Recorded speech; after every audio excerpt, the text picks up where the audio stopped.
বন্ধুরা আমার, বাবাজিরা, কালেমার অংশ কিন্তু দুইটা। জোরে বলেন কয়টা? একটা হলো লা ইলাহা ইল্লাল্লাহ, অপরটা হলো মুহাম্মদুর রাসূলুল্লাহ। আপনারা বলেন অংশ যদিও দুইটা হয়, আসলে কি কালেমা কি একটা না দুইটা?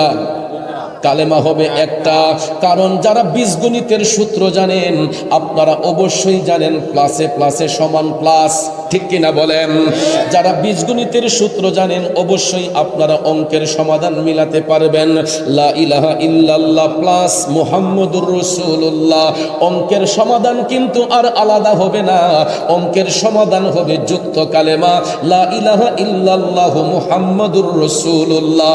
এটাই হলো মুসলমানদের নিশানা। কথা বলেন ঠিক না বেঠিক? এই সত্য কালেমার দাওয়াত দেওয়ার জন্য আল্লাহ তাআলা রহমাতাল লিল আলামিন নবীকে পৃথিবীতে পাঠিয়েছেন। এখন কালেমার দাওয়াত দিতে যাইয়া আমাদের নবী অস্ত্র হাতে নিয়ে কালেমার দাওয়াত দেন নাই, বোমা হাতে নিয়ে কালেমার দাওয়াত দেন নাই, মধুমাখা জবান মোবারক দিয়া আমার নবী বেদিনের কাছে কালেমার দাওয়াত প্রদান করতেন। কিন্তু নবীজি সর্বপ্রথম ওই কালেমার দাওয়াত নিয়ে গেলেন আপন চাচা আবু জেহেলের কাছে। কার কাছে?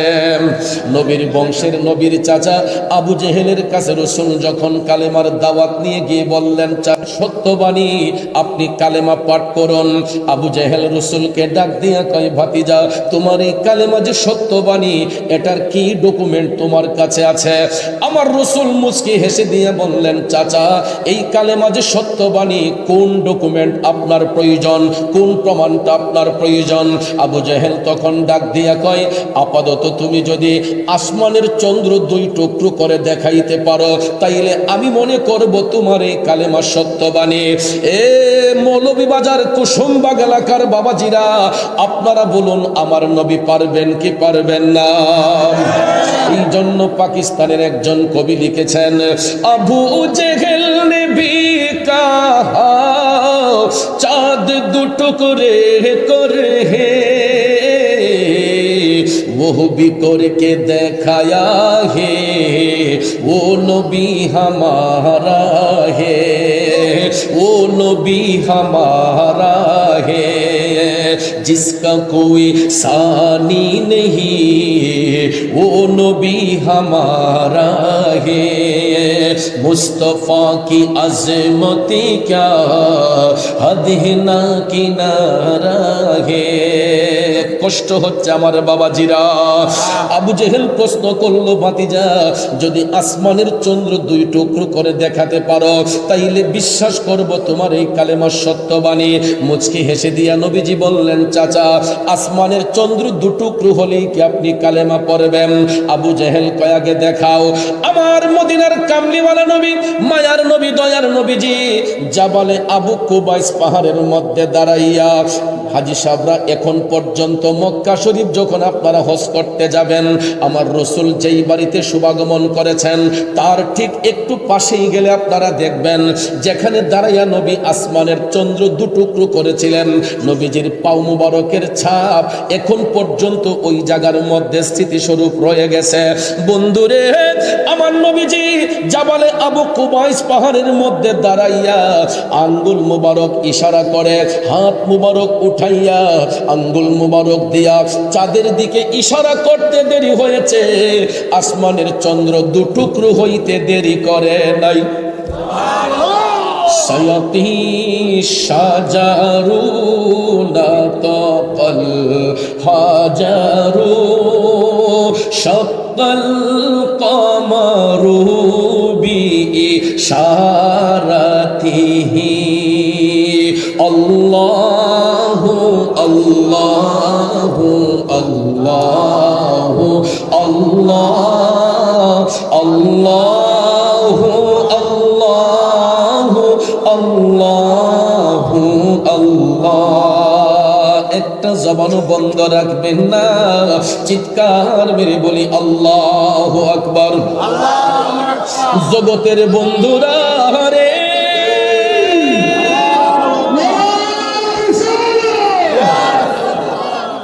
জগতের বন্ধুরা রে,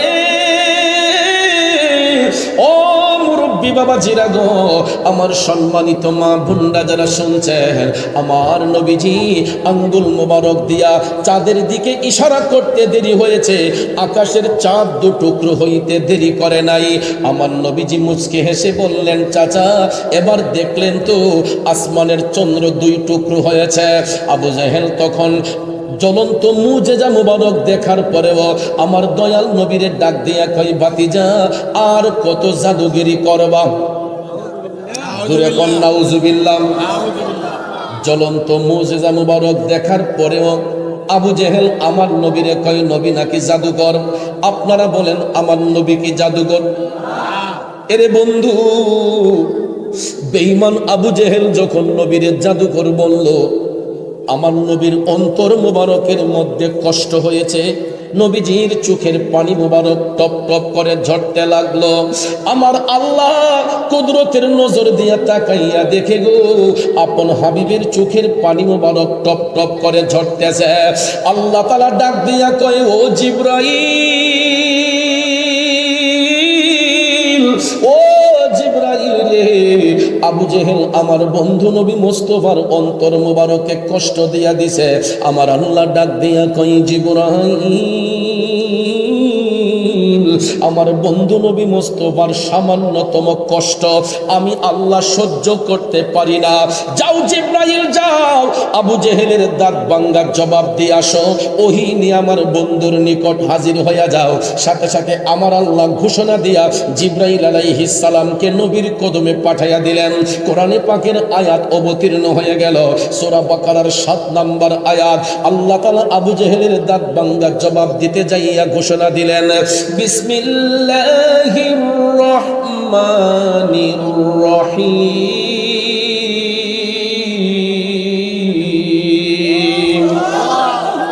খাতামাল্লাহু আলা কুলুবিহিম ওয়া আলা সামইহিম ওয়া আলা আবসারিহিম গিশাওয়া। উচ্চস্বরে বলুন, ঘোষণাটা কার? আল্লাহ। আমার আল্লাহ বলতেছেন, খাতাম আল্লাহ, আমি আল্লাহ মোহর মেরে দিয়েছি, শিল মেরে দিয়েছি। এখানে বহু বচন শব্দ পরে আল্লাহ বলেছেন যে একজন নয়, শুধু আবু জেহেল নয়, কিয়ামত পর্যন্ত আবু জেহেল মার্কা যত মুনাফিক থাকবে, এই জন্য আল্লাহ কয় আলা কুলুবিহিম, সমস্ত মুনাফিকদের অন্তরে, ওয়া আলা সামিহিম, তাদের কর্ণসমূহের মধ্যে, ওয়া আলা আবসারিহিম গিশাওয়া, এবং তাদের দৃষ্টি শক্তির মধ্যে। এক কুসুমবাগের বাবাজিরা, আমার আল্লাহ বলেন আবু জেহেল মার্কা মুনাফিক যারা হবে, এদের অন্তরে আল্লাহ মোহর মেরে দিয়েছেন। কারণ এরা সত্য জিনিসটা চোখ দিয়া দেখবে, কান দিয়া শুনবে, এরপরও অন্তর দিয়া স্বীকার করবে না। যেই কারণে আল্লাহ তাআলা ঘোষণা দেন, ওয়ালাহুম আযাবুন আযীম।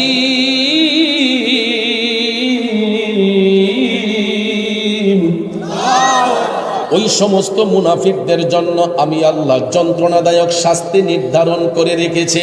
তাইলে বলুন, আবু জেহেল মার্কা মুনাফিক এখন পর্যন্ত দুনিয়াতে আছে না নাই? আছে।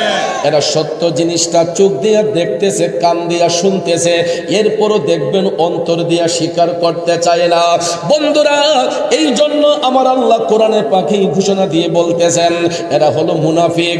এখন আপনারা বলবেন, হুজুর মুনাফিক কারা হয়? তাইলে শুনুন বাজান আমার, মুনাফিক কিন্তু হিন্দু, বৌদ্ধ, খ্রিস্টানের মধ্যে হয় না। মুনাফিক হবে মুসলমানের মধ্যে কিছু সংখ্যক লোক।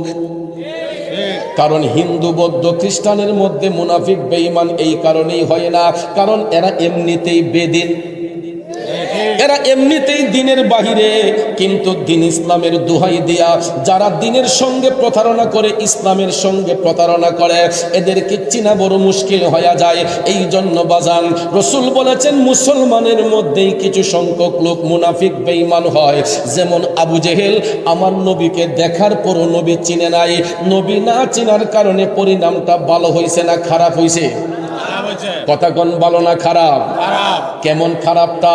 কারণ পৃথিবীর যত লক্ষ লক্ষ হাজী সাহেব সাহেবানাগণ যারা মক্কা শরীফ হজ করতে যান, বাইতুল্লাহ শরীফে 7টা চক্কর দিয়া, সাফা মারুয়াতে 7টা চক্কর দিয়া যখন বের হয়, নাক বরাবর সোজাসুজি হলো মিস্টার আবু জেহেলের বাড়ি। কথা কয় না? আপনারা বলেন আবু জেহেলের বাড়ি হেরেম শরীফের এত কাছে, এখানে কি থাকার কোনো রুম আছে? আরামের জন্য কোনো রুম আছে? কিন্তু একটা আরামের জন্য জায়গা করা হয়েছে। সমস্ত হাজী সাহেবরা পেশাব পায়খানা করার জন্য আমার আল্লাহ সুন্দর ব্যবস্থা করে দিয়েছে মিস্টার আবু জেহেলের বাড়ির মধ্যে। কথা বলেন ঠিক না বেঠি? কারণ বেয়াদবে রাসূল যারা নবীর দেখা পাবে না, ঠিক না বেঠি? গোলামে রাসূল হইবে যারা নবীজি তাদের ভুলবেন না। আওয়াজ করে বলুন ঠিক না বেঠি? আপনারা বলতে পারেন চৌধুরী সাহেব আপনি তো আশেকে রাসূল বলেন নাই, গোলামে রাসূল বললেন কেন? এ বন্ধু শুনেন, আশেকে রাসূল এটা এত সাধারণ উপাধি না, এটা অনেক উপরের দরজার একটা লকব। আমাদের মতো অযোগ্য নাচিস ব্যক্তিদের নামের আগে আশেকে রাসূল শব্দটা বেমানান। কথা কই না? আমাদের মতো অযোগ্য নাচিস ব্যক্তিদের নামের আগে আশেকে রাসূল শব্দটা মানায় না। কারণ বাজান রসুল তো এখন আমাদেরকে গোলাম বলেই স্বীকার করেন নাই।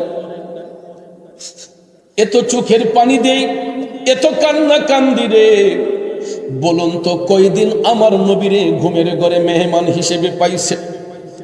কয়দিন আমার নবীর দেখা পাইলেন? কতদিন কাটাই রাত কাটাই নবী দেখার জন্য। নবী যদি গোলাম বলেও স্বীকার করতেন অন্তত একটা রাতেও তো নবী দেখতে পারতাম, ঠিক না বেঠি? ওই জন্য আশেক প্রেমিক আরজি দেয়, পলকে জীবন দিয়ে দেব যদি নবী তুমি চাও, কলিজা টুকরা করে দেব যদি নবী তুমি চাও। ও গোয়ারে জি জানাই এই অধমে একবার দেখা দাও, হাবিবি ইয়া রাসূলুল্লাহ, হাবিবি ইয়া হাবিবাল্লাহ, বলো না ইয়া রাসূলুল্লাহ, বলো না ইয়া হাবিবাল্লাহ। কষ্ট হচ্ছে আমার বাবাজিরা, বন্ধুরে। আশেকে রাসূল এটা মুখের কথা না, কারণ ডক্টরের ডিগ্রি অর্জন না কইরা নামের আগে যদি কেউ ডক্টর লেখে এটা কি মানানসই হবে? দেখবেন সবাই বুয়া বুয়া কইয়া চিৎকার দিব। কথা কোন ঠিক কিনা? এফআরসিএস না হইয়া যদি নামের আগে কেউ এফআরসিএস লেখে তাইলে মানুষ কি এটা হাসবে না? হাসবে না? হাসবে। এটা হাস্যকর বিষয়। আশেকে রাসূল মুখের কথা না, আশেকে রাসূল যিনি হবেন একটা মুস্তাহাব আমলও ছাড়তে পারে না। একজন আশেকে রাসূল যদি হয় একটা মুস্তাহাব আমলও ছাড়তে পারবে না। এই জন্য গোলামি করতে করতে একদিন অটোমেটিকলি আশেকের খাতায় নাম উঠে যাবে। কারণ আশেকে রাসূল যদি বলতে হয় আশেকে রাসূল ছিলেন আমার নবীর একজন শ্রেষ্ঠ খাদেম, নবীর একজন প্রেমিক, যার নাম হচ্ছে হযরতে ওয়াইস আল কারনী, ঠিক না বেঠিক? জাহিরি চোখ দিয়ে কোনোদিন আমার নবীর দেখেন নাই, ফেস টু ফেস কোনোদিন নবীর সঙ্গে সরাসরি সাক্ষাৎ হয় নাই, কিন্তু তিনি নীরবে নিস্তব্ধে আমার নবীকে পাবার জন্য নবীর সঙ্গে তিনি প্রেমের খেলা খেলেছেন। সুবহানাল্লাহ। আমরা তো দুনিয়াতে কত রঙের প্রেমের সম্পর্ক করি। নারী পুরুষের প্রেম হয়, বন্ধু বন্ধুর মধ্যে প্রেম হয়। অনেক সময় দেখবেন প্রেমের মধ্যে যদি প্রতারণা হয় একজন আরেকজনের শত্রু হয়ে যায়, ঠিক কিনা বেঠিক? আমার নবীর সঙ্গে প্রেমের কালেকশন ফিট করলে দুনিয়াতে যেমন সম্মান, কবরে সম্মান, হাসরে সম্মান, মিজানে সম্মান। কথা বলেন ঠিক না বেঠিক? এই জন্য বন্ধুরা আমার বাবাজিরা গো, আশিক রাসূল যদি বলতে হয় আশিক ছিলেন হযরতে ওয়াইস আল কারনী। এই জন্য কবি বলতেছেন, ও আশিকুন কা ऐसा বনে হযরত ওয়াইসুল কারনী বনে, হযরত ওয়াইসুল কারনী বনে, ঠিক কিনা বলেন? উহুদের ময়দানে আমার নবীজি যখন উহুদের যুদ্ধের মধ্যে রাসূল যখন নেতৃত্ব দিচ্ছেন, রোমা পাহাড়ের অপোজিটের পাহাড়টাই হলো উহুদের পাহাড়। বন্ধু, আমার নবী যখন এই যুদ্ধের অংশগ্রহণ করলেন, কাফেরদের পক্ষ থেকে যখন পাথর মারা শুরু হয়ে গেল, হঠাৎ করে একটা পাথর যাইয়া আমার নবীজির দাঁত মোবারকের মধ্যে লেগে গেছে। দাঁত মোবারকে লাইগা নবীজির দন্ত মোবারকটা শাহাদাত বরণ করিয়া টপ টপ করে যখন রক্ত মোবারক ঝরতে লাগলো, বন্ধুরে আমার নবী তখন উহুদ পাহাড়ের পাশে যেখানে গিয়া বসেছিলেন, আজও পর্যন্ত ওই জায়গাতে নবীজির হাত মোবারকের ছাপ আছে, পাও মোবারকের ছাপ আছে। আমি 2017 সালে যখন মদিনা শরীফ গিয়েছিলাম, আমি নিজের চোখে ওই জায়গাটা দেখে এসেছি, কিন্তু বর্তমানে হাজী সাহেবরা দেখার সুযোগ হয় না, কারণ হাজী সাহেবরা সেখানে ভিড় করার কারণে সিমেন্ট দিয়ে ওই দেশের সরকার জায়গাটা বন্ধ করে দিয়েছে, এখানে চতুর্দিকে ব্যারিকেড দেয়া হয়ে গেছে, এই জন্য হাজী সাহেবদের যাওয়া সম্ভব হয় না। কিন্তু আমার নবী যেখানে বসছিলেন, হাত মুবারকের ছাপ, পাও মুবারকের ছাপ এখন পর্যন্ত আছে। বন্ধুরে, আমার নবীজির ব্যথা হয়েছিল, দাঁত মুবারক যখন শহীদ হয়ে গেছে, রক্ত মুবারক যখন টপ টপ করে পড়তে লাগলো। বাজান, আপনারা বলুন তো, তখন কি কোনো মোবাইল ফোন ছিল? না। অ্যান্ড্রয়েড ছিল? না। গুগল সফটওয়্যার ছিল? না। কোনো ধরনের ইন্টারনেট ছিল? না। এ বন্ধু, উহুদের ময়দানে নবীজির দাঁত মুবারক শহীদ হয়েছে, তখন কোনো ইন্টারনেট ছিল না, গুগল সফটওয়্যার ছিল না, কোনো নেট কানেকশন ছিল না। কিন্তু আমার আল্লাহ আদম সন্তানদেরকে সৃষ্টি করার পরে একটা সফটওয়্যার সৃষ্টি করে দিয়েছিলেন। প্রত্যেকটা মানুষের বাম স্তনের 2 আঙ্গুল নিচে এই সফটওয়্যারটার নাম হচ্ছে লাতিফায়ে কলব। নাম কি? এই কলবটার নাম, এই সফটওয়্যারের নাম হচ্ছে লাতিফায়ে কলব। এটা প্রত্যেকটা মানুষের বাম স্তনের 2 আঙ্গুল নিচে থাকে। জন্মের পরে এই কলবটা নূরান্বিত থাকে, আয়নার মতো ঝকঝকে পরিষ্কার থাকে। কিন্তু নারী পুরুষ যখন 12 বছর ওভার হয়ে যায়, আমাদের আরো 3 ধরনের নফসানিয়ত আছে। এর মধ্যে একটা নফসের নাম হচ্ছে নফসে আম্মারা, একটা নফসের নাম নফসে মুতমাইন্না, আর একটা নফসের নাম হচ্ছে নফসে লাওয়ামা। এই 3টা নফসের মধ্যে কঠিনতম একটা নফসের নাম হচ্ছে নফসে আম্মারা। 12 বছর ওভার হয়ে গেলে আমরা আস্তে আস্তে পাপের দিকে ডাইভার্ট হয়ে যাই, নফসে আম্মারার ঢুকাই পড়িয়া নারী পুরুষরা যখন পাপ করতে শুরু করে, পাপ করতে করতে আয়নার মতো পরিষ্কার, কালটা ঠিককার মতো অন্ধকার হয়ে যায়। আর দিল যখন অন্ধকার হয়ে যায়, তখন আর এই সফটওয়্যারে কোনো কাজ করে না, শুধু জাহিরি চোখ দিয়েই দেখা যায়, অন্তর চোখ দিয়ে আর কিছু দেখা যায় না। কিন্তু ওই কালটা যদি কেউ নূরান্বিত রাখতে পারে, পাপ থেকে মুক্ত থাকতে পারে, অপরাধ থেকে মুক্ত থাকতে পারে, তাইলে এই কালটা নূরান্বিত থাকে বাজান। আর কাল্ব যখন নূরান্বিত হয়ে যায়, বান্দার চোখ বন্ধ করলে শুধু দুনিয়া নয়, আল্লাহর আরশ পর্যন্ত দেখতে পায়। মা, তুমি আমার আগে যেও না গোরে, হবে কেমন করে দেব মাটি তোমার কবরে, আমি কেমন করে দেব মাটি তোমার কবরে। মা, তুমি আমার আগে যেও না গোরে। ও বন্ধু, আমার নবী কামলিওয়ালা বলেছেন, যেই ঘরে বাবা আছে এই ঘরে আল্লাহর রহমত আছে, যেই ঘরে মা আছে ওই ঘরে আল্লাহর জান্নাত আছে। কিন্তু আজকে আমরা উপযুক্ত হওয়ার পরে কত সন্তানরা বাবাকে কষ্ট দেই, মারে কষ্ট দেই, আছে না নাই? বাবাকে তোমরা জানিও কাবা, মদিনা জানিও মাকে, বাঁচিয়া যদি গো থাকে। বাবাকে তোমরা জানিও কাবা, মদিনা জানিও মাকে, বাঁচিয়া যদি গো থাকে। হো তোমরা করিও ভাই বন্ধুগণ মাতা পিতার খেদমত করিও, নবীর উম্মত করিও, নবীর উম্মত। বন্ধুরে, বাবা মার সাথে কখনো খারাপ আচরণ করবেন না। ওই দিন হারে হারে বুঝবার বন্ধু, যেই দিন বাবা নামক বট গাছটা কবরে চলে যাবে, যেই দিন মা নামক এই রহমতটা দুনিয়া থেকে চলে যাবে। এই জন্য শুনো যুবক, সমাজের মধ্যে 3 কিসিমের এতিম আছে। কই কিসিমের? 3 কিসিমের।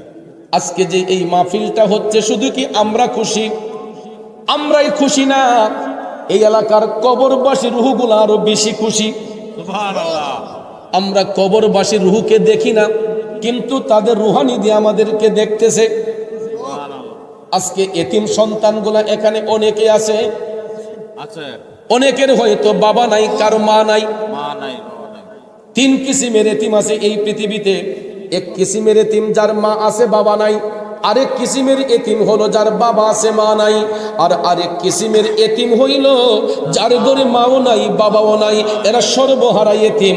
এই জন্য যুবক বন্ধু, হয়তো এখানে অনেকেই বাবা হারা এতিম আছেন। আমি আপনাদের মতো একজন বাবা হারা এতিম। 1 বছর নয়, 2 বছর নয়, আজকে 27টা বছরের উপরে এই জবান দিয়া বাবারে বাবা কইয়া ডাকতে পারি না। আমি এমন একটা হতভাগ্য সন্তান, যেই বয়সে বাবা হারাইলাম, আমি আমার বাবার জানাজার নামাজটা পড়াইতে পারি নাই। ছোট্ট ছিলাম, ভালো করে আমার যোগ্যতা হয় নাই, এই জন্য বাবার জানাজার নামাজটা পড়াইতে পারি নাই। একটা আফসোস মৃত্যুর আগ পর্যন্ত থাকবে। কিন্তু বর্তমানে আমি শত শত মানুষ মারা গেলে জানাজার নামাজের ইমামতি করি। আমার কত মুরিদ সন্তান মারা যায়, ওসিয়ত করে রাখছে, কয় আমার পিসাব নাইলে আমার দাফন কইরো না। গত 1 সপ্তাহ আগেও আমার একজন মুরিদ ব্রাহ্মণবাড়িয়া মারা গেছে। প্রায় আধা ঘন্টার উপরে জানাজার মাঠে আমার জন্য অপেক্ষা। নির্দিষ্ট টাইম থেকে আধা ঘন্টা বেশি। হুজুর না আসলে জানাজা হবে না। আমি শত শত মানুষের জানাজার নামাজের বর্তমানে ইমামতি করি, নিজের বাবার জানাজার নামাজটাই পড়াইতে পারি না। এই জন্য যুবক, পায়ে হাত ধরে বলবো রে, বাবার মনে কোনোদিন কষ্ট দিবেন না, মার মনে কোনোদিন কষ্ট দিবেন না। আমি আমার মাকে নিয়ে গর্ব করি, কারণ প্রায় সময় মাহফিল শেষ করতে করতে রাত 1টা হয়, 2টা হয়, 3টা হয়। ঘরে আমার স্ত্রী আছে, সন্তান আছে, সবাই 1টা, 1:30, 2টার সময় আমার মোবাইলে রিংটোন বাজায় না। প্রায় সময় আমি লক্ষ্য করি রাত 2টা, 2:30টার সময় মোবাইল ফোনের রিংটোনের শব্দ হয়। এত রাতে কে আমাকে স্মরণ করলো? মোবাইল ফোনে তাকাইয়া দেখি আমার আম্মা। সালামটা দিয়ে যখন বলি, আম্মা আপনার না প্রেসারের রোগী, ডায়াবেটিসের রোগী, এত রাত পর্যন্ত এখনো কি ঘুমান নাই? এত শীত। আম্মা কই, পুত্রে তোমরা বাহিরে থাকলে কি আমি চোখ বন্ধ করতে পারি? রাস্তার মধ্যে কুয়াশা, কত বিপদ বালা থাকতে পারে, কত চোর ডাকাতের ভয় থাকতে পারে। এই জন্য মা সন্তানের জন্য চিন্তা করে, টেনশন করে বিছানায় যায় না, ঘুমের ঘরে যায় না। না জানি আমার ছেলেটা কেমন আছে, না জানি আমার ফুটটা কই আছে। আজকে যখন আমি বলছি, আম্মা গো আমি মৌলভীবাজার মাহফিলে যাচ্ছি, শহরের কাছেই কুসুমবাগ। আম্মা কই, ফুট শ্রীমঙ্গলের পাহাড়টা তো খুব ভয়ানক, রাত বেশি হইলে ফুট একটা গাড়ির পিছে যাই, কোনো একটা বড় গাড়ির পিছে থাইকো, ফুট সাহস কইল না। চিন্তা করে দেখলাম এই কথাটা তো আমার স্ত্রীও আমাকে বলে নাই, কিন্তু আমার মা ঠিকই আমারে সতর্ক দিয়েছে। ওই মা যদি হারাইয়া যায় রে বন্ধু, আমি সন্তানের খবর নিব কে? শুধু আমার মা নয়, প্রত্যেকটা সন্তানের মা তার জাদু যদি মায়ের চোখের আড়ালে থাকে, একটা মাও ঠিক মতো খায় না, ঠিক মতো ঘুমায় না। কথা বলেন ঠিক না ঠিক? এই ছেলে যদি কোথাও যায়, মার মনে শান্তি নাই, কখন আসবে জাদু ফিরিয়া? ঠিক কিনা কর বন্ধু? ওই মা যদি অন্ধকার কবরে থাকে, মাহফিলের মুনাজাত না দেওয়া পর্যন্ত মাহফিল ছেড়ে যাইও না। এরা অপেক্ষা করতেছে কখন আমরা সবাই মিলিয়ে বলবো ওয়াকুর রাব্বির হামহুমা কামা রাব্বায়ানি সগীরা। এই শব্দটা শোনার অপেক্ষায় কবরবাসীরা অপেক্ষমান আছে। এই জন্য যুবক একটা কথা স্মরণ রাখবেন, পৃথিবীর সব শূন্যস্থান পূরণ করা যায়, দুইটা শূন্যস্থান কোনোদিন পূরণ করা যায় না। যদি ঘরে মা বাবা না থাকে, মা যদি না থাকে, বাবা যদি না থাকে, এই দুইটা গ্যাপ অন্য কোন নারী পুরুষকে দিয়ে পূরণ করা সম্ভব না। বন্ধু মরলে বন্ধু পাওয়া যায়, ভাই মরলে আরেকটা ভাইরে ভাই ডাকা যায়, বোন হারিয়ে গেলে আরেকটা বোন ডাকা যায়। কিন্তু মা বাবা যদি হারিয়ে যায়, এই দুইটা আসন কোনো কিছু দিয়ে পূরণ করা সম্ভব হয়। এই জন্য কবি বলেছেন, তোমরা কোনো দিনও মা বাবার দিলেতে আঘাত দিও না। ওরে পৃথিবীতে মায়ের মতো আপন কেউ হবে না, পৃথিবীতে বাবার মতো আপন কেউ হবে না।